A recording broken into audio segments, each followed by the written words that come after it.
beat the Mets 7-6 on a bullet that tried to knock down the chop house.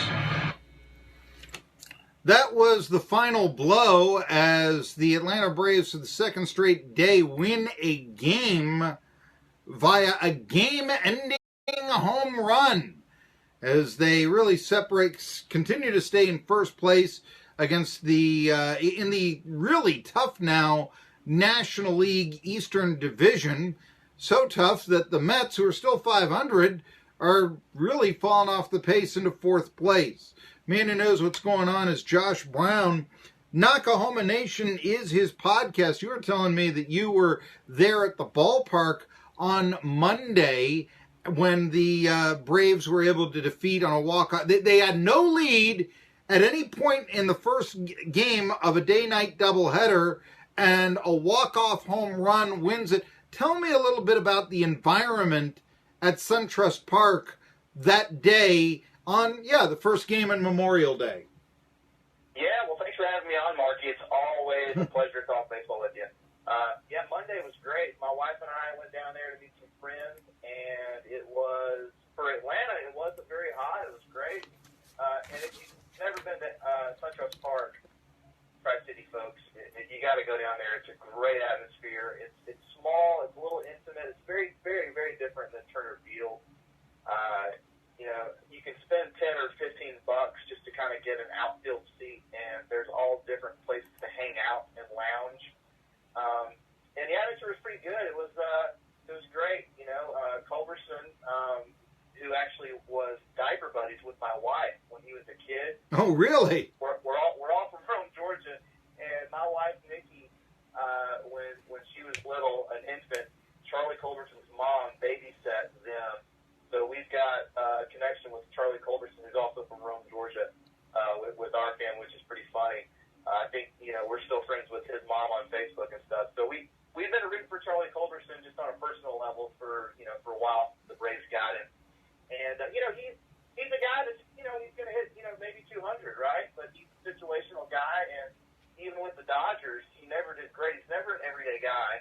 And then with the Dodgers, he's hitting walk-off bombs and walk-off hits. He's this weird kind of ball player who just shows up in these crazy clutch situations. And, last night he started and actually did great too. So I think he's excited. He's not an everyday guy, but it's really cool to see him do well.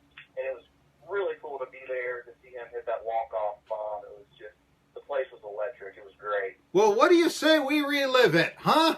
All right, here's Jim Powell on the Braves Network. 1-2 pitch. High fly, deep left center field.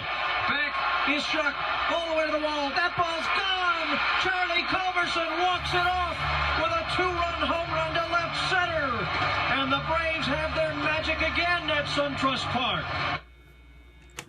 Yeah, I mean, it had to be a wonderful environment, and you mentioned the intimate feel of SunTrust, which, Turner Field was originally built, to see, for Carl Lewis, for the Olympic Games, for track and field, and they, reconfigured it, and of course, Fulton County Stadium was a cookie-cutter ballpark, and although I am one of the great defenders of cookie-cutter ballparks in their place, because they're the ballparks in my youth, and I do think they added an element of speed to the game, less so at Fulton County, because, they always had grass down there. They didn't have turf. So there weren't, of the era, those teams, St. Louis, Pittsburgh, they usually would have some great base stealer of that era. Atlanta Braves, less so. Not a real, potential 90 theft a year guy for the Braves of Fulton County Stadium. But I did, and Otis Nixon, notwithstanding someone like that, but he was never going to, contend for 100 steals or something of that nature. Anyway, I'm looking back here, and what I do want to ask, though, is I was really impressed with the Braves' victory that day because you were going up against Jake DeGrom and his 150-esque ERA, and you were calling up Matt Fried from Gwinnett, lefty. He'd allowed 4 runs in 6 innings in the big leagues.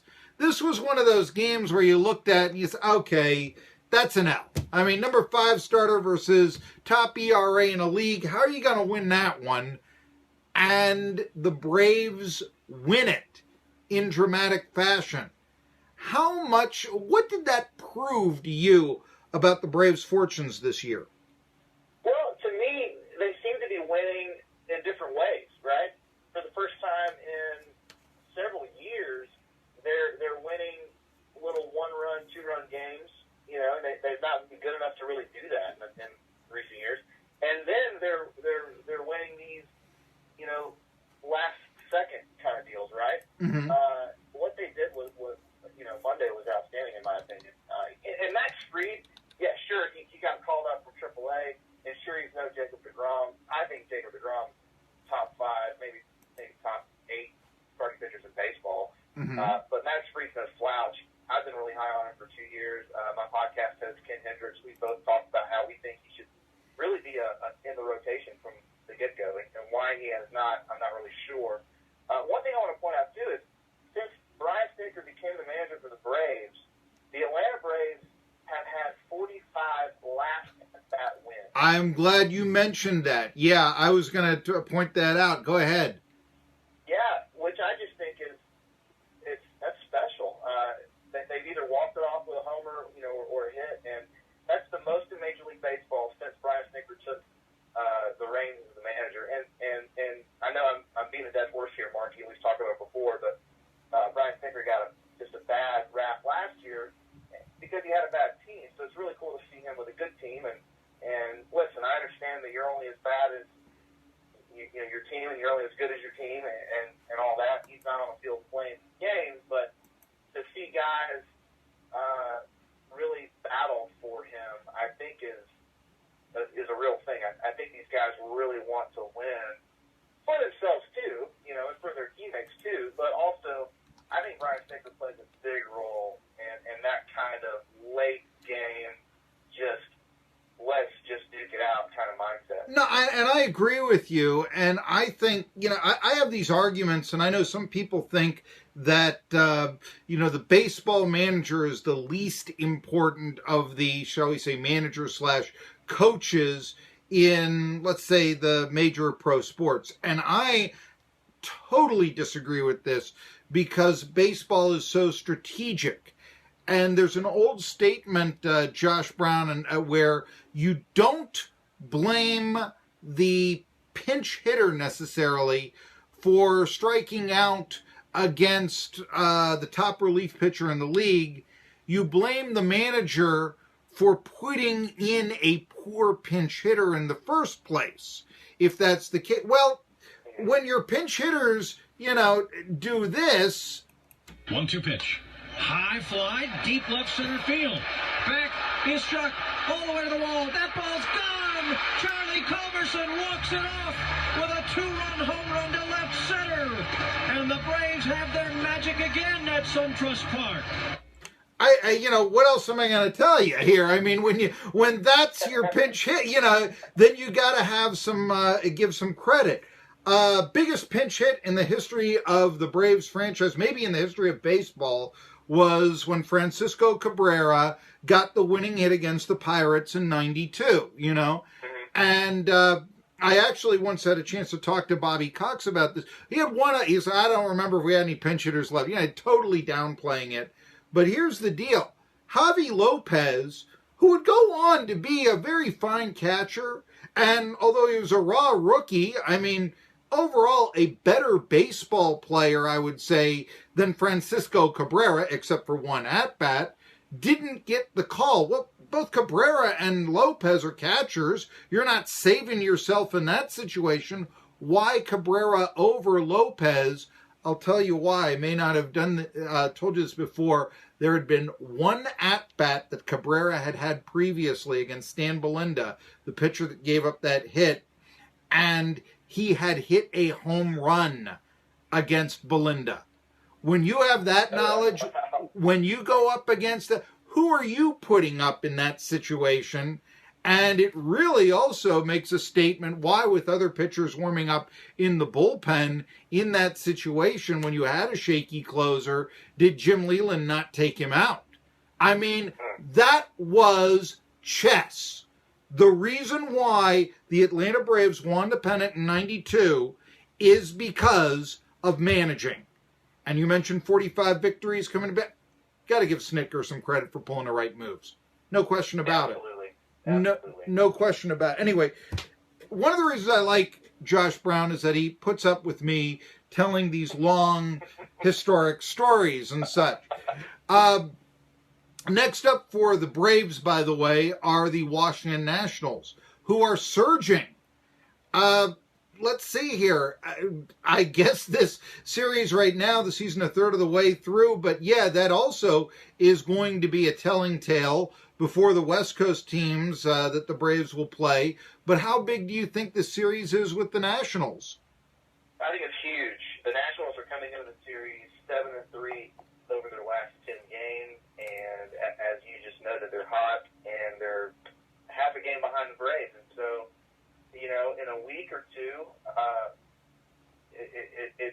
there's no telling, you know, what the story's going to be. But it's very important, for sure. But the Nationals are good, and they're healthy right now, too. I think the last couple of series against the Nationals, they haven't been fully healthy. So the Braves are about to see a red-hot Nationals team fully healthy, and it'll just be really telling as to what they do with this series. So, you know, Tehran's got to keep that ball down. He's got a propensity to give up homers, especially Bryce Harper.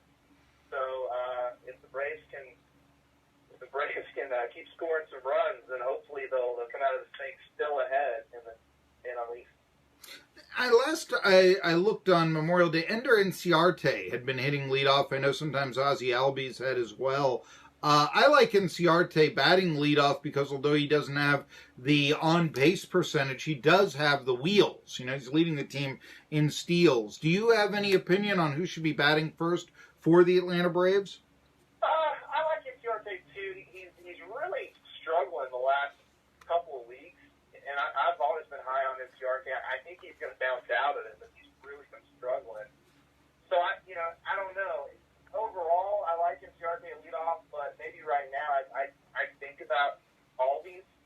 I would even think about putting Marquez leadoff in that. Just because all he does is get on base. You know, I mean, he doesn't have the wheel, you know, that Ender does. But he's going to get on base more than Ender. So,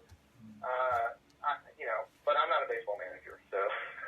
Well, by the way, did you hear the story about Markakis? Is that there was a clubhouse rule with Markakis that if you were a rookie, you were not supposed to speak to him unless you were spoken to. Have you heard about that? Which, by the way, I mean, you know, yeah, okay, baseball rules. Not every team is this militaristic, but what are some of your thoughts? Because we have talked about team chemistry, and this is a young team. What are your thoughts on Pay Your Dues rookie from Nick Markakis?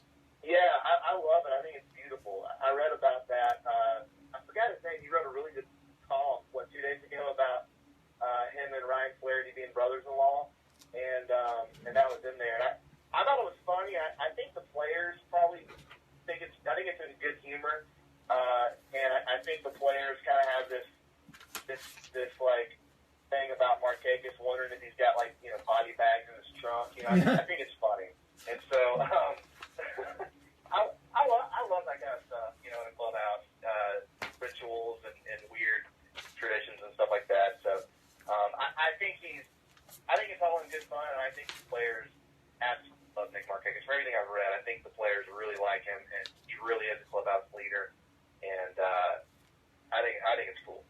Mark Townsend of Yahoo Sports, Josh Brown, wrote a piece in recent days, a couple of days ago, 4 factors that have fueled the Phillies to being such contenders with the Braves. You remember when I said, yeah, Arrieta, I like that pickup. I think he'll do some wonders for the Phillies. And sure enough. And, I want you to comment on this. They talk about the strong pitching that they have for the Phillies, because this is one of the top contenders against the Braves this year. Nola and Arrieta. I can't argue with that. They're winning their home games. As the time of this article, they were 19-8 at Citizens Bank Park. 1908, by the way, was a very good baseball season. I'm not sure if you're aware of that. There were 6 teams within a game of first place that year of the that was a year of Merkel's boner and all that. Yeah, so there you go. There were 6 teams within a game of first place in both leagues. In other words, the top 3 teams finished within a game.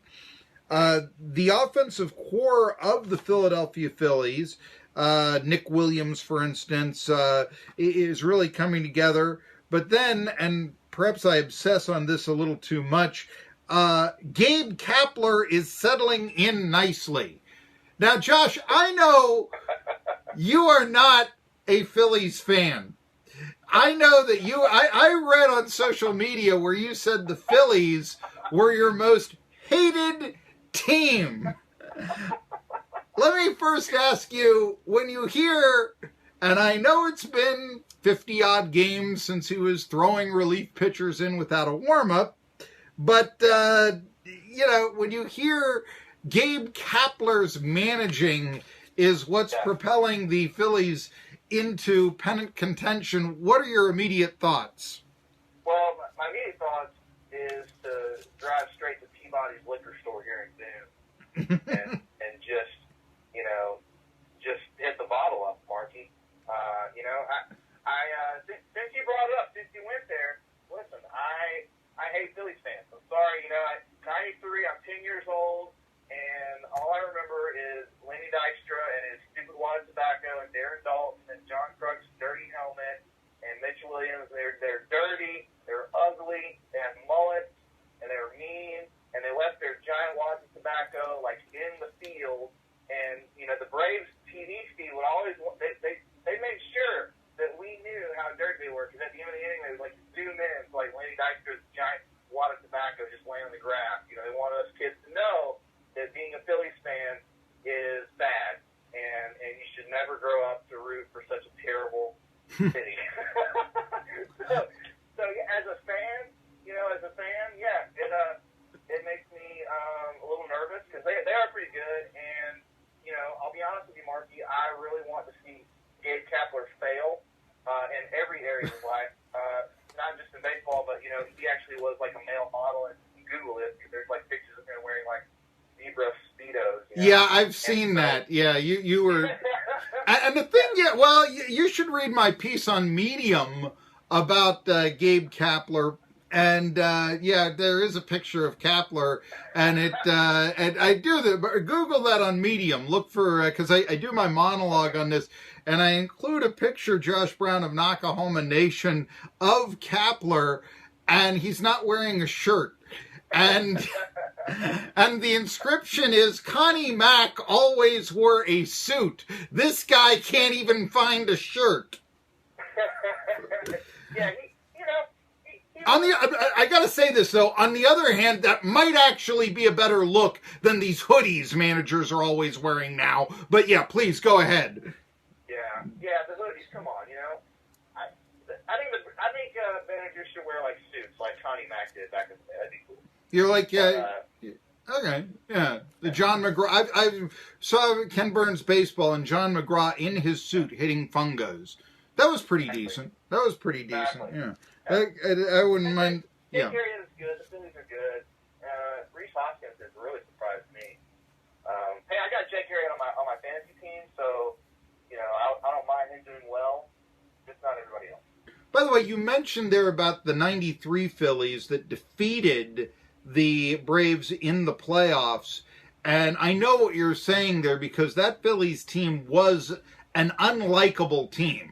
I mean, there are certain teams that are that one was unlikable. When Joe Carter hit the home run, there were a lot of people who were like, yay, this sort of thing. But you mentioned all the tobacco chewers, and all of a sudden I started, going through my mind of, baseball cards, the guy with the bulging cheek and all that. And all of a sudden I can't think of an Atlanta Brave who was, a real big tobacco chewer. I mean, I'm thinking the team of, Dale Murphy and Hank Aaron, and these guys didn't, have the bulging cheek and all. Can you recall a big tobacco chewer on the Braves? Well, don't quote me, even though we're live on the radio. I want to say Okay. Through like a little bit, but yeah, to your point, I don't remember growing up seeing that really. And I know the Braves, you know, old Bobby had a pretty strict clubhouse policy, really old school, you know. There was really not a lot of jewelry, no music. You know, I remember when Bobby left and Brady Gonzalez came in, for the first time ever, you hear like music in the post-game interviews in the background. So, but I don't remember that. Really, I know, I think Klesko used, and that's it. I can't think of anyone else. Cox dipped Copenhagen. I know this because I saw him do it. Anyway, but and of course he always had the cigar. If he wasn't in the very interesting thing you say about music, I remember when Cox was the general manager of the Braves, and I've talked to you about this, when he fired Chuck Tanner. I know this is ancient history, but Tanner was a guy who always believed in having music in the clubhouse. He thought it set the mood, it could, you know, make a bad clubhouse happy, etc., etc. And I mean, you think of the We Are Family Pirates, I mean, a theme song, you know, but that was the case. And now, you know, you start saying, now it's not that surprising now that you mentioned that maybe that could have been a factor. I mean, different managerial philosophy. So you've inspired me here. Hey, I got to tell you something. Josh, I love talking to you, but I'm up against a break, so I'm going to have to call it for this week. Braves and Nationals for the weekend, and then they go on their West Coast trip. Braves in first place by a half a game. Josh Brown, Knockahoma Nation. Listen to his podcast. I'm Marky Billson on Tri-City Sports Now. Hometown furniture stores. Before you leave, there is one thing about Braves-Phillies. Are you at all familiar with how the baseball schedule used to work back in the days of 154? Are you aware of how that worked? I mean, maybe. Where do you get that? Okay, here it was a perfect schedule. When you had 16 teams, it was perfect. Every team in the league, 22 games against each other, 11 home, 11 on the road. Also, there weren't divisions, but you did have Eastern and Western teams. And the schedule reflected this. So, and I'm going to use the old cities, okay? So when you had Boston Braves, Brooklyn Dodgers, New York Giants, Philadelphia Phillies, those were the Eastern teams. Pirates, Reds, Cubs, Cardinals were the Western teams. So let me just put it to you this way. When the Eastern teams of the National League went west, the Western teams of the American League went east. I mean, it worked out perfectly. And when they played against each other, you knew, let's say if Dodgers and Giants were playing each other, then it was going to be, you knew it was going to be Braves and Phillies. Okay? Yeah. And so what I'm getting to is Dodgers Giants, you know about that rivalry. Sure. It never really took off, but, and I mean, it means nothing to you for being, Atlanta maybe, but Boston, Philly, I mean, these two old colonial cities, think about that. Think about if you really want to go back 100 years and Miracle Braves against Grover Cleveland Alexander and all that. Oh, man. Think about that for a second. My mind. Yeah. Hey, you killed it with the sound clips today, by the way. You killed it. Thank you. Yes, it was looking at that here. But anyway, I gotta go here. I gotta play my music here. So I'll talk to you then. Bye.